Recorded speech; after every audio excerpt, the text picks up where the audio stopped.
ನಿನಗೆ ಎದುರಾಗಿರೋ ಸಂಕಷ್ಟಕ್ಕೆ ಪರಿಹಾರ ಈ ಶಿವಲಿಂಗದ ಬಳಿ ಸಿಗಲ್ಲಮ್ಮ. ಮತ್ತೆ ಯಾರನ್ನ ಬೇಡ್ಕೋಬೇಕು? ಸುಬ್ರಹ್ಮಣ್ಯ ಸ್ವಾಮಿ ನಾಮ. ನೀನು ಈಗಲೇ ಸುಬ್ರಹ್ಮಣ್ಯ ಹೋಗ್ಬೇಕಮ್ಮ.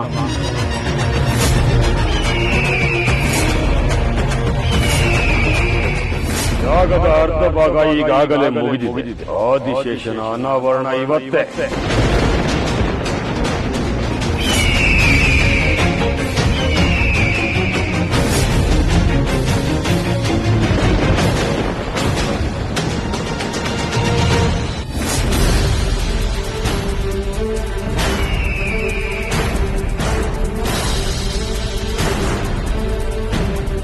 ಅವಳು ಇಚ್ಛಾಧಾರಿ ನಾಗಿನಿ ಶಿವಾನಿ ಅಲ್ವಾ? ಅವಳೇಕೆ ಓಡೋಗ್ತಿದ್ದಾಳೆ? ಮುಖದಲ್ಲಿ ಗಾಬರಿ ಬೇರೆ ಇತ್ತು. ಏನೋ ಆಗಿದೆ ಅನ್ಸುತ್ತೆ. ಏನು ಅಂತ ತಿಳ್ಕೋಬೇಕು.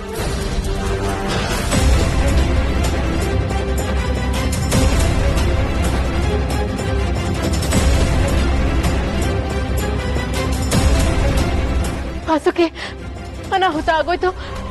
ಸರ್ಪಯಾಗ ಅದ್ರ ಪ್ರಭಾವನ ಆದಿಶೇಷನ್ ಮೇಲೆ ಬೀರಾಯ್ತು. ಅವ್ನ್ ನನ್ ಬಿಟ್ಟು ಹೊಟ್ಟೋದ.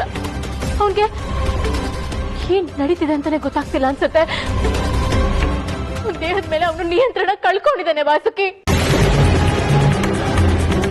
ಅವನನ್ನ ತಡೆಯೋ ಶಕ್ತಿ ನನ್ನಲ್ಲಿಲ್ಲ. ನಾಗಲೋಕದ ಯಾವ ಶಕ್ತಿಗಳು ಕೆಲಸ ಮಾಡ್ತಾ ಇಲ್ಲ ವಾಸುಕಿ. ನಾನು ಅಸಹಾಯಕಳಾಗಿದ್ದೀನಿ. ನನಗೆ ಸಿಕ್ಕಿ ತೋಚ್ತಾ ಇಲ್ಲ. ನನಗೀಗ ನೀನೇ ಸಹಾಯ ಮಾಡ್ಬೇಕು. ನನ್ನ ಆದಿಶೇಷನ ಕಾಪಾಡ್ಕೋಬೇಕು. ನನಗೆ ಸಹಾಯ ಮಾಡ್ತೀಯ ಅಲ್ವಾ ವಾಸುಕಿ? ವಾಸುಕಿ, ಎಲ್ಲಿದ್ಯಾ ನೀನು? ನನಗೆ ಸಹಾಯ ಮಾಡೋದಿಲ್ವಾ? ನೀನ್ ನನಗೆ ಸಹಾಯ ಮಾಡ್ಲಿಲ್ಲ ಅಂದ್ರೆ ನಾನು ನನ್ನ ಆದಿಶೇಷನ ಕಳ್ಕೊಂಡ್ಬಿಡ್ತೀನಿ. ತ್ರಿಶೂಲ್ ನನ್ನಿಂದ ಶಾಶ್ವತವಾಗಿ ದೂರ ಆಗೋಗ್ತಾನೆ. ದಯವಿಟ್ಟು ನನಗೆ ಸಹಾಯ ಮಾಡು. ಸರ್ಪಯಾಗದಿಂದ ತ್ರಿಶೂಲ್ಗೆ ಏನಾದರೂ ತೊಂದರೆ ಆಗಿದೆ ಅಂದ್ರೆ ಅಪ್ಪಾಜಿ ಹೇಳಿದ್ದು ಸತ್ಯ. ಇಚ್ಛಾಧಾರಿ ನಾಗಗಳು ಸರ್ಪಯಾಗದಿಂದ ಬಲಿಯಾಗ್ತಿವೆ. ಪರಮೇಶ್ವರ, ನನಗೆ ಯಾಕಿಂತ ಶಿಕ್ಷೆ ಕೊಡ್ತಾ ಇದೆಯಾ? ನಾನ್ ಏನ್ ಪಾಪ ಮಾಡಿದ್ದೀನಿ? ನನ್ನಿಂದ ಆದಿಶೇಷನ್ ಯಾಕೆ ದೂರ ಮಾಡ್ತಿದ್ಯಾ? ಈ ಜನ್ಮದಲ್ಲೂ ನಾವಿಬ್ರು ಸೇರೋದು ನಿನಗೆ ಇಷ್ಟ ಇಲ್ವಾ? ಮಾತಾಡು, ಉತ್ತರ ಕೊಡು. ನೀನು ಉತ್ತರ ಕೊಡದೆ ನಾನು ಇಲ್ಲಿಂದ ಕದಲೋದಿಲ್ಲ. ನನ್ನ ಆದಿಶೇಷನ ನೀನು ಉಳಿಸ್ಕೊಳ್ಳೇಬೇಕು.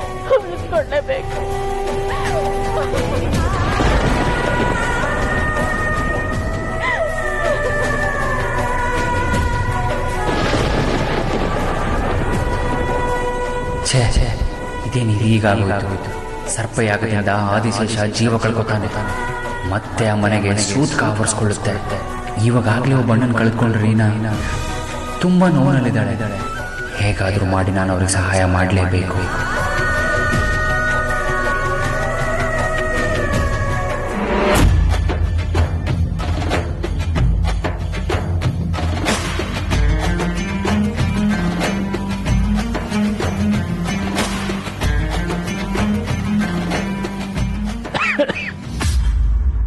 ಯಾರಮ್ಮ ನೀನು? ಯಾಕಮ್ಮ ಶಿವಲಿಂಗದ ಮುಂದೆ ಕೂತ್ಕೊಂಡು ಒಬ್ಳೆ ಅಳ್ತಾ ಇದೀಯಾ? ಕಷ್ಟದಲ್ಲಿದ್ಯಾ ಅಂತ ನಿನ್ ಕಣ್ಣೀರೇ ಹೇಳ್ತಾ ಇದೆ. ಆದ್ರೆ ನಿನ್ ಕಷ್ಟ ಏನು ಅಂತ ನನಗೆ ಖಂಡಿತ ಗೊತ್ತಿಲ್ಲಮ್ಮ. ನೀನ್ ಈ ಶಿವಲಿಂಗದ ಮುಂದೆ ಕುಳಿತು ಕಣ್ಣೀರ್ ಹಾಕ್ತಾ ಇರೋದ್ನ ನಾನ್ ನೋಡಕ್ಕಾಗಲ್ಲಮ್ಮ. ಈ ಶಿವಲಿಂಗ ಬಂದು ನಿನ್ ಕಷ್ಟನ ಖಂಡಿತ ಕಾಪಾಡಲ್ಲಮ್ಮ. ನೀನ್ ಶಿವಲಿಂಗದ ಮುಂದೆ ಕುಳಿತು ಅಳ್ತಾ ಇರೋದ್ನ ನನ್ನ ಕೈಲಿ ನೋಡಕ್ಕ ಆಗಲ್ಲಮ್ಮ. ಆದ್ರೆ ನಿನ್ನ ಕಣ್ಣೀರು ಕರಗಿ ಆ ದೇವರು ಖಂಡಿತ ಬರಲ್ಲಮ್ಮ. ಮತ್ತೇನ್ ಮಾಡ್ಲಿ? ನನ್ಗೆ ದಿಕ್ಕೆ ತೋಚ್ತಾ ಇಲ್ಲ. ನನ್ನ ಗಂಡ ಅಲ್ಲಿ ಸಾವು ಬದುಕಿನ ಮಧ್ಯೆ ಹೋರಾಡ್ತಾ ಇದ್ದಾನೆ. ಅವನ್ನ ಉಳಿಸ್ಕೋಬೇಕು. ದೇವ್ ಸಹಾಯ ಮಾಡ್ಲಿಲ್ಲ ಅಂದ್ರೆ ಮತ್ಯಾರು ಸಹಾಯ ಮಾಡ್ತಾರೆ? ನನ್ನ ಮಾಂಗಲ್ಯನ ನಾನು ಹೇಗೆ ಉಳಿಸ್ಕೊಳ್ಳಿ? ನೋಡಮ್ಮ, ಯಾವ ರೋಗಕ್ಕೆ ಯಾವ ವೈದ್ಯರ ಹತ್ರ ಹೋಗ್ಬೇಕೋ ಅದೇ ವೈದ್ಯರ ಹತ್ರನೇ ಹೋಗ್ಬೇಕಮ್ಮ. ಚರ್ಮದ ರೋಗದ ವೈದ್ಯರು ಮೂಳೆ ರೋಗಕ್ಕೆ ಹೇಗಮ್ಮ ಔಷಧಿ ಕೊಡ್ತಾರೆ? ಅರ್ಥ ಆಗ್ಲಿಲ್ಲ. ನಿನಗೆ ಎದುರಾಗಿರೋ ಸಂಕಷ್ಟಕ್ಕೆ ಪರಿಹಾರ ಈ ಶಿವಲಿಂಗದ ಬಳಿ ಸಿಗಲ್ಲಮ್ಮ. ಮತ್ತಾರನ್ನ ಬೇಡ್ಕೋಬೇಕು? ಸುಬ್ರಹ್ಮಣ್ಯ ಸ್ವಾಮಿ ನಾಮ.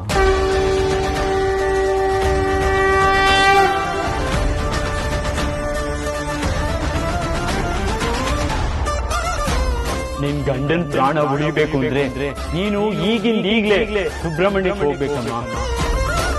ಅವನ ಸನ್ನಿಧಿಲಿ ನಿನ್ ಕಷ್ಟನೆಲ್ಲ ಹೇಳ್ಕೊಂಡು ನಿನ್ ಗಂಡನ್ನ ಉಳಿಸ್ಕೊಳಕ್ಕೆ ಬೇಡ್ಕೊಮ್ಮ. ನಿನ್ನ ಮಾಂಗಲ್ಯನ ಉಳಿಸೋದಕ್ಕೆ ಆ ಸುಬ್ರಹ್ಮಣ್ಯನಿಂದ ಮಾತ್ರ ಸಾಧ್ಯ. ನಿಜವಾಗ್ಲೂ ನನ್ಗೆ ಸುಬ್ರಹ್ಮಣ್ಯ ಸ್ವಾಮಿ ಸಹಾಯ ಮಾಡ್ತಾರಾ? ನಿನ್ನ ಭಕ್ತಿಯ ನಂಬಿಕೆ ಮೇಲೆ ಎಲ್ಲ ನಿಂತಿದೆ ಅಮ್ಮ. ನಾನ್ ನಂಬ್ತೀನಿ, ಈಗಲೇ ಹೋಗ್ತೀನಿ. ಹೇಗೆ ಹೋಗ್ತೀಯಮ್ಮ? ಸುಬ್ರಹ್ಮಣ್ಯ ಸ್ವಾಮಿ ಸನ್ನಿಧಿ ಇಲ್ಲಿಂದ 100 ಮೈಲಿ ದೂರದಲ್ಲಿದೆ ಅಮ್ಮ. ನಡ್ಕೊಂಡು ಹೊರಟ್ರೆ ಅದಕ್ಕೆ ತುಂಬಾ ಸಮಯ ಹಿಡಿಯುತ್ತೆ. ಮತ್ತಲ್ಲಿಗೆ ಹೇಗೆ ಹೋಗ್ಲಿ? ಈ ಲೋಕಕ್ಕೆ ಬಂದ ಮೇಲೆ ವಾಹನ ಬಳಕೆ ಅರಿವಿದೆಯಲ್ಲಮ್ಮ, ವಾಹನದಲ್ಲೇ ಹೋಗು. ಸರಿ.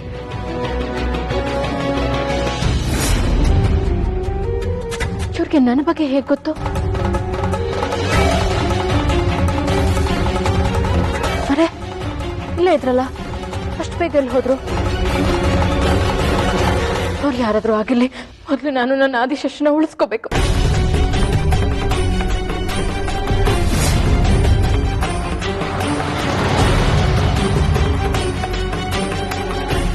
ಪರಮೇಶ್ವರ, ನನ್ನ ಆದಿಶೇಷನ್ಗೆ ಏನೂ ಆಗದೆ ಇರೋ ತರ ಮಾಡು. ನಾನು ಕುಕ್ಕೆ ಕ್ಷೇತ್ರಕ್ಕೆ ತಲುಪೋವರೆಗೂ ಅವನ್ನ ಕಾಪಾಡೋ ಜವಾಬ್ದಾರಿ ನಿಂದು ತಂದೆ.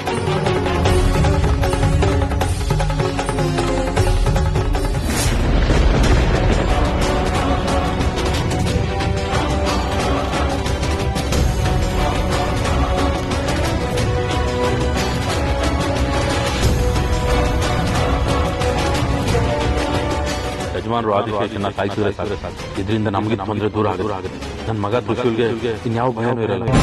ಆದಿಶೇಷ ಸಾಯ್ತಿದ್ದಾಗೇನೆ ತ್ರಿಶೂಲ್ ನಾಗಮಣಿಗೆ ಇನ್ನಷ್ಟು ಅಸ್ತ್ರ ಆದಾಗ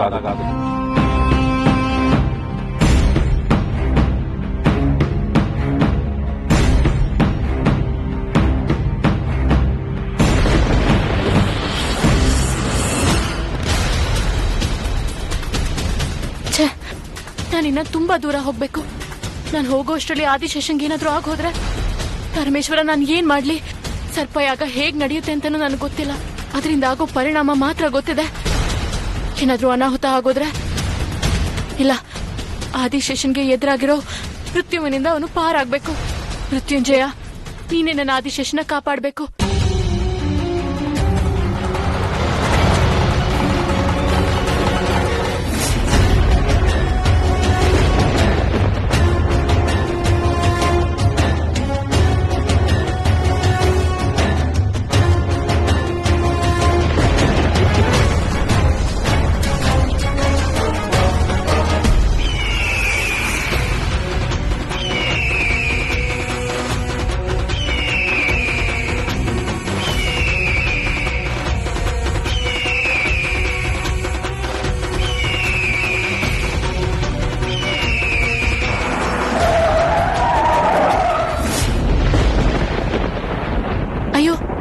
ಗಾಡಿಗೇನಾಯ್ತು?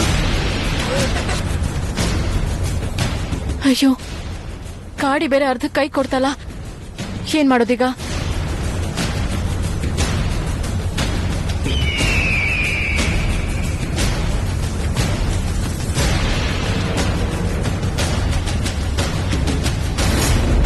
ಛೇ, ಗಾಡಿ ಬೇರೆ ಕೈ ಕೊಡ್ತಲ್ಲ. ಸರಿ ಮಾಡಕ್ಕೆ ಸಮಯ ಕೂಡ ಇಲ್ಲ. ನಾನು ಆದಷ್ಟು ಬೇಗ ಸುಬ್ರಹ್ಮಣ್ಯ ಸನ್ನಿಧಿಗೆ ಹೋಗ್ಬೇಕು. ಕಾಲ್ನಡಿಗೆಲ್ಲಾದ್ರೂ ಸರಿ, ನನ್ನ ಆದಿಶೇಷನ ಉಳಿಸ್ಕೋತೀನಿ.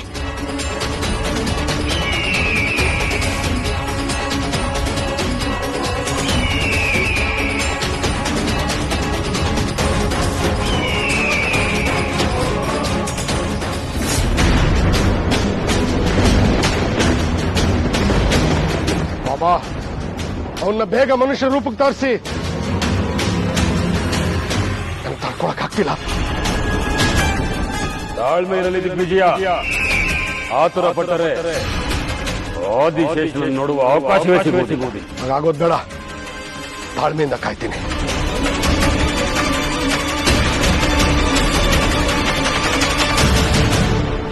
ಅಣ್ಣ, ಅಣ್ಣ, ಅತ್ಗೆ, ಅತ್ಗೆ ಅಣ್ಣ. ರೀನಾ, ಯಾರನ್ನ ಹುಡುಕ್ತಿದ್ಯಾ? ಅತ್ತೆ, ಅಣ್ಣ ಅತ್ಗೆ ನೋಡಿದ್ರಾ? ಇಲ್ವಲ್ಲ. ಎಲ್ಲೋದ್ರು ಇವರು? ಬೇಬಿ, ಏನಾಯ್ತು? ಯಾರು ಹುಡುಕ್ತಿದ್ಯಾ? ಅಯ್ಯೋ, ಶಿವಾನಿ ತ್ರಿಶೂಲು ಎಲ್ಲಿ ಅಂತ ಹುಡುಕ್ತಾ ಇದ್ದಾಳೆ. ಅವ್ರು ನೋಡಿದ್ರೆ ಕೇಳ್ದೆ ಹೊರಗಡೆ ಹೋಗಿದ್ದಾರೆ. ಬಾಬಾಜಿ ಯಾಗ ಮಾಡಕ್ ಹೋಗಿದ್ದಾರೆ. ಮೋಸ್ಟ್ಲಿ ಇವರು ಅಲ್ಲಿಗೆ ಹೋಗಿರ್ಬೋದೇನೋ. ಮೋಸ್ಟ್ಲಿ ಅತ್ತೆ ಗೊತ್ತಿರುತ್ತೆ. ಅಜ್ಜಿ ಅಜ್ಜಿ, ನೀವೇನಾದ್ರೂ ಅಣ್ಣ ಅತ್ಗೆ ನೋಡಿದ್ರಾ? ಇಲ್ಲಮ್ಮ, ನೋಡಿಲ್ಲ. ಅಚ್ಚರಿ, ನೀವೇನ್ ಮಾಡ್ತಿದ್ದೀರಾ? ಪೂಜೆ ಮಾಡಕ್ ಹೋಗ್ತಾ ಇದ್ದೀನಿ. ದಿಗ್ವಿಜಯ ಬೇಡ ಬೇಡ ಅಂದ್ರು ಸರ್ಪಯಾಗ ಮಾಡ್ತೀನಿ ಅಂತ ಹೋಗಿದ್ದಾನೆ. ಯಾಕೋ ಏನೋ ಅವನ್ ಯಾರ ಮಾತು ಕೇಳ್ತಾ ಇಲ್ಲ. ಬಾಬಾಜಿ ಈ ವಿಷಯದಲ್ಲಿ ಯಾಕೆ ಇಷ್ಟೊಂದು ಹಠ ಮಾಡ್ತೀರಂತಾನೆ ಅರ್ಥ ಆಗ್ತಿಲ್ಲ. ಸರ್ಪಗಳು ಅಂದ್ರೆ ಸಾಮಾನ್ಯನಾ? ಪುರಾಣದಲ್ಲಿ ಅಶ್ವಮೇಧ ಯಾಗ ಮಾಡ್ಬೇಕಾದ್ರೆ ಎಷ್ಟೊಂದು ವಿಘ್ನಗಳು ಬಂತು ಅಂತ ಎಲ್ರಿಗೂ ಗೊತ್ತಿದ್ದಿದೆ. ಜನ್ಮೇಜಯನ ಯಾಗನೂ ಸುಲಭವಾಗಿರ್ಲಿಲ್ಲ. ಕೊನೆಗೂ ಆ ಯಾಗ ಸಂಪೂರ್ಣ ಆಗ್ಲೇ ಇಲ್ಲ. ಈಗ್ಲೂ ಹಾಗೆ ಏನಾದ್ರೂ ಆಗ್ಬೋದಾ? ತನಿಷ, ಆಗ ಆಸ್ತಿಕ ಇದ್ದ. ದಕ್ಷಿಣೆ ರೂಪದಲ್ಲಿ ಯಾಗನ ನಿಲ್ಲಿಸ್ಬೇಕು ಅಂತ ಕೇಳ್ಕೊಂಡ. ವಿಧಿ ಇಲ್ಲದೆ ಜನ್ಮೇಜಯ ಯಾಗ ನಿಲ್ಲಿಸ್ಬೇಕಾಯ್ತು. ಈಗ ಹಾಗೆ ಮಾಡೋದಕ್ಕೆ ಯಾರಿದ್ದಾರೆ ಹೇಳು? ಮತ್ತೇನಜ್ಜಿ ಮಾಡೋದೀಗ? ಅಣ್ಣ ಅತ್ಗೆನೂ ಕಾಣಿಸ್ತಿಲ್ಲ. ಗೊತ್ತಿಲ್ಲಮ್ಮ. ಒಟ್ನಲ್ಲಿ ನಾನೇನು ಹೇಳೋ ಪರಿಸ್ಥಿತಿಲಿಲ್ಲ. ಆ ಪರಮಾತ್ಮನೇ ನಮ್ಮನ್ನೆಲ್ಲ ಕಾಪಾಡಬೇಕು. ಅವನ್ನ ನಾವೆಲ್ಲ ಆರಾಧಿಸ್ಬೇಕು. ಅವನು ನಮ್ಮನ್ನ ದಡ ಸೇರಿಸ್ತಾನೋ ಇಲ್ಲ ನಡು ನೀರಿನಲ್ಲೇ ಮುಳುಗಿಸ್ತಾನೋ ಗೊತ್ತಿಲ್ಲ. ಬನ್ನಿ, ಎಲ್ರೂ ದೇವ್ರನ್ನ ಕೇಳ್ಕೊಳ್ಳೋಣ. ಅವನೇ ಈ ಸಂಕಟದಿಂದ ನಮ್ಮನ್ನೆಲ್ಲ ಪಾರ್ ಮಾಡ್ಬೇಕು. ಬನ್ನಿ.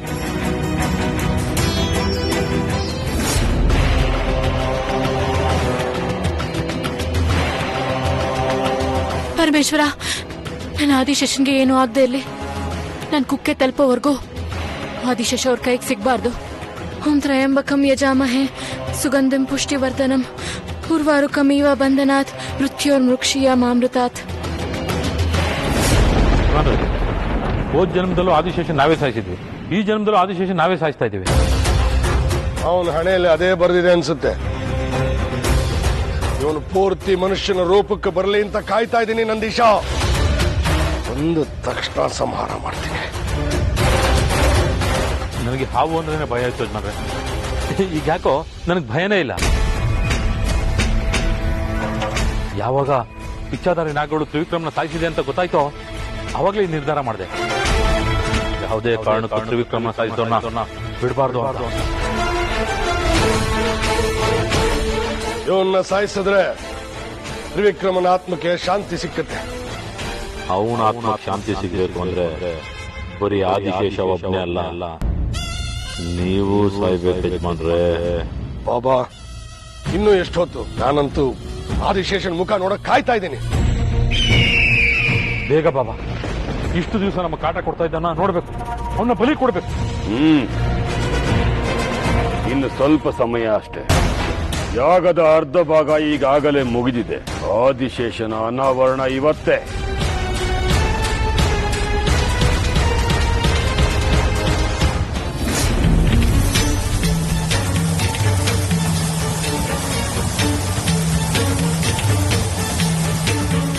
ನದಿ ಸೇತುವೆ ಮಟ್ಟನು ಮೀರ್ ಹರಿತಾ ಇದೆಯಲ್ಲ.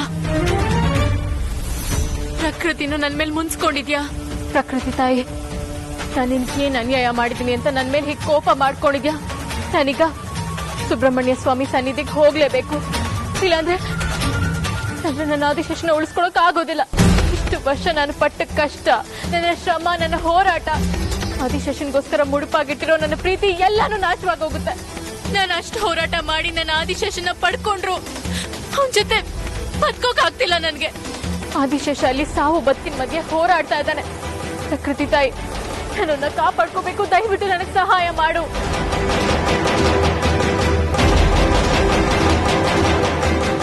ನಾಗಿಣಿ ರೂಪ ಪಡ್ಕೊಂಡು ತಡ ಸೇರೋಣ ಅಂದ್ರೆ ನಾಗಿಣಿ ರೂಪನ ಪಡ್ಕೊಳಕ್ಕೂ ಆಗ್ತಿಲ್ಲ ನನ್ಗೆ.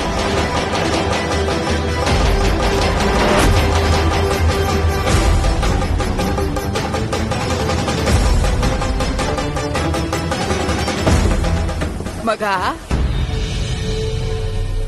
ಯಾಕವ್ವ ಇಲ್ಲಿ ಸುಮ್ಕೆ ನಿಂತಿದ್ಯಾ?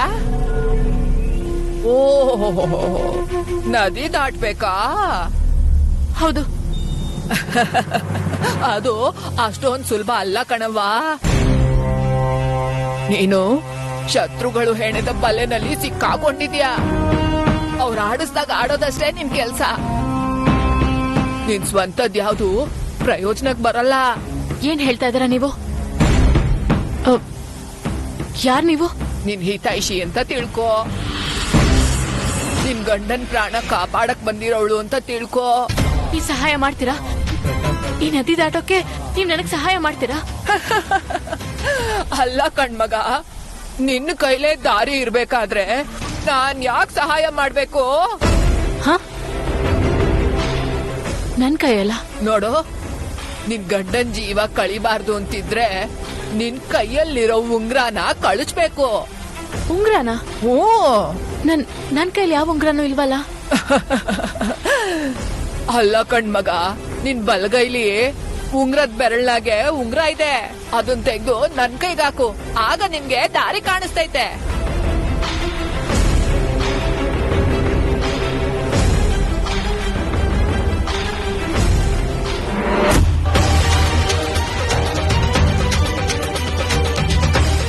ಅಯ್ಯೋ, ನನ್ಗಿದ್ ಗೊತ್ತಾಗ್ಲೇ ಇಲ್ವಲ್ಲ.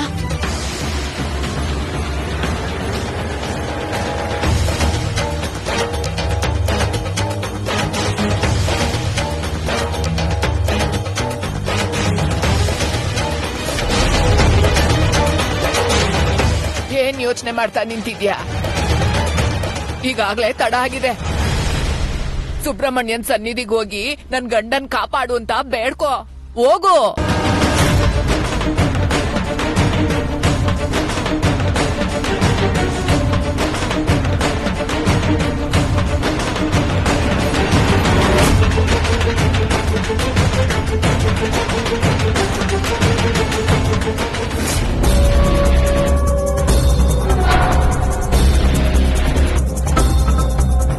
ಜೈ ಮಹಾಕಾಲ.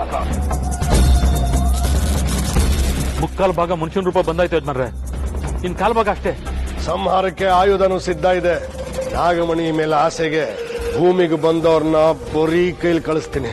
ಬರೀ ಇವನನ್ನು ಸಂಹರಿಸುವುದು ಅಲ್ಲ, ಇದರಿಂದಾಗಿ ಆ ಇಚ್ಛಾಧಾರಿ ನಾಗಿಣಿ ಕೂಡ ಹತಳಾಗಬೇಕು.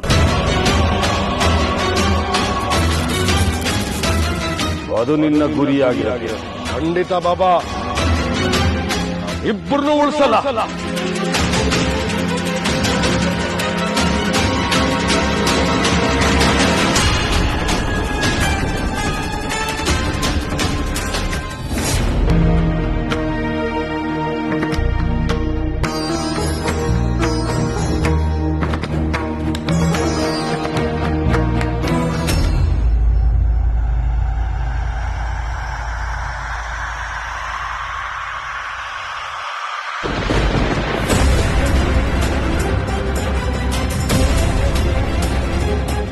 ಅಜ್ಜಿ, ದೀಪ ಆರೋಯ್ತು. ಯಾಕಜ್ಜಿ? ದೀಪ ಆರೋದ್ರೆ ಏನೋ ಅಪಶಕುನ ಅಲ್ವಾ? ನಾವು ಮಾಡ್ತಿರೋ ಪೂಜೆನಲ್ಲಿ ಏನಾದ್ರೂ ತೊಂದರೆ ಆಗ್ತಿದ್ಯಾ? ಅಥವಾ ಸರ್ಪಯಾಗದಲ್ಲಿ ಏನಾದ್ರೂ ತೊಂದರೆ ಆಗಿದ್ಯಾ? ಏನೋ ಕೆಟ್ಟದಾಗೋದ್ರಲ್ಲಿ ಇದು ಸೂಚನೆ ಕೊಡ್ತಿದೆ ಅನ್ಸುತ್ತೆ. ನನಗೆ ಯಾಕೆ ತುಂಬಾ ಭಯ ಆಗ್ತಾ ಇದೆ. ಸರ್ಪಯಾಗದೆ ಎಫೆಕ್ಟ್. ಪ್ರಪಂಚದಲ್ಲಿರೋ ಹಾವನ್ನೆಲ್ಲ ಸಾಯ್ತೀನಿ ಅಂತ ಹೋಗಿದಾರಲ್ಲ, ಹಾವುಗಳೇನ್ ಸುಮ್ಮನೆ ಇರುತ್ತವಾ? ಬದುಕೋದಕ್ಕಾದ್ರೂ ಫೈಟ್ ಮಾಡೇ ಮಾಡುತ್ತೆ. ಅಂದ್ರೆ ಸರ್ಪಯಾಗದಿಂದಾನೇ ಈ ತರ ಆಗ್ತಿರೋದಾ? ಅಜ್ಜಿ, ಏನಾದ್ರೂ ಮಾತಾಡಿ ಅಜ್ಜಿ. ನೀವ್ ಈ ತರ ಸುಮ್ನೆ ಕೂತಿದ್ರೆ ನಮ್ಗೇನೋ ಜಾಸ್ತಿ ಭಯ ಆಗತ್ತೆ. ಗೊತ್ತಿಲ್ಲ. ಅಯ್ಯೋ, ದೀಪ ಗಾಳಿಗಾರಿರಬಹುದು. ಅದನ್ನೇ ನೀವು ಅಪಶಕುನ ಅನ್ಕೊಳ್ತೀರಾ? ಮತ್ತೊಂದ್ಸರಿ ಹಚ್ಚಿ.